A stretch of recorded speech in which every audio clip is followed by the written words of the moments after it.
নগর গড়া গ্রাম বন্দরগুলোকে গড়ে তোলা হবে। চিকিৎসা সেবার জন্য চাপাই নবাবগঞ্জবাসীকে ঢাকার দ্বারস্থ হতে হবে না। এই চাপাই নবাবগঞ্জে আধুনিক চিকিৎসা কেন্দ্র গড়ে তোলা হবে।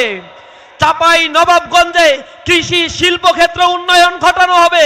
কৃষকের মধ্যস্বত্বভোগিতার কারণে তাদের ন্যায্য মূল্য ফলনের পরেও তারা পায় না। কৃষকের ন্যায্য মূল্যের নিশ্চয়তা প্রদান করা সরকারের দায়িত্ব হবে।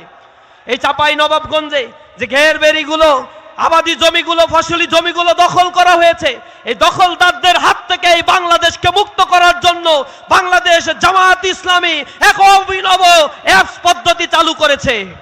এখানে আপনাদের উপরে যারা দমন করবে, সন্ত্রাস করবে, মামলা বাণিজ্য করবে, তাদের নামে অভিযোগ দায়ের করলে পুলিশ সাথে সাথে সেখানে ব্যবস্থা গ্রহণ করবে।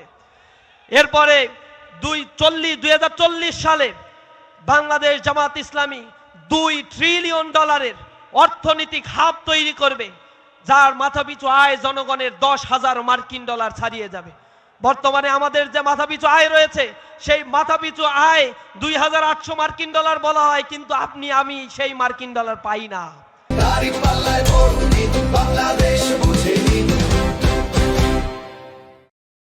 এই টাকাগুলো শুভঙ্করের ফাঁকি, যারা আমলা থাকে, যারা রাজনীতিবিদ হয়, তারা এই টাকাগুলো লুটপাট করে নিজেদের রাষ্ট্র তৈরির বিনির্মাণের বদলতে রাষ্ট্রে ক্ষমতায় যাওয়ার মাধ্যমে তারা জনগণের এই টাকাগুলো শোষণ করে নিজেরা আলিশান জীবন যাপন করছে।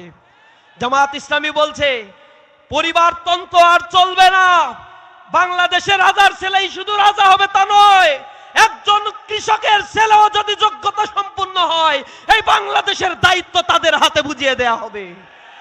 সুতরাং বাংলাদেশকে যদি নিরাপদ আর মানবিক করতে চান, দুর্নীতি মাদক মুক্ত একটি নিরাপদ বাংলাদেশ উপহার পেতে চান, তাহলে ইনসাফের প্রতীক দাঁড়িপাল্লায় ভোট দিয়ে এই বাংলাদেশকে গড়ে তোলার জন্য জামায়াত ইসলামীকে সমর্থন দিয়ে এই বাংলাদেশ এক নতুন স্বাবলম্বী আত্মপ্রত্যয়ী বাংলাদেশ গড়ার জন্য আপনাদেরকে আহ্বান জানাই।